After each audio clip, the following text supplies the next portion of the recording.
Welcome to the Learning Pines YouTube. We hope this video helps. You begin by confirming what you have. Open Dolphin and check Help, right arrow about to see the build number, because you need to know whether to upgrade or switch channels. Next, back up your config, saves, and any custom ISOs. This prevents loss during install.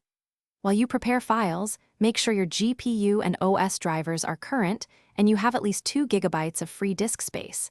This avoids runtime errors during the update process. Now you get the new build. Decide whether to download the stable release for reliability or the development build for recent fixes. That choice affects compatibility. Once downloaded, run the installer or extract the zip to a new folder so you can roll back if needed. After installation, launch Dolphin, reconfigure controller profiles and shader caches, and migrate any custom plugins.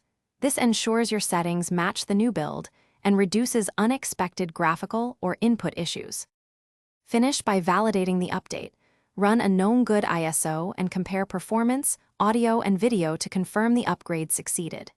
If you encounter crashes or regressions, revert to your backup immediately and collect logs from config right arrow debug so you can pinpoint the change.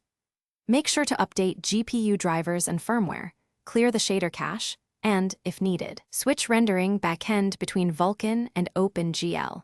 This single troubleshooting tip often resolves new build graphical or stuttering. Thanks for watching. Consider subscribing if we helped you.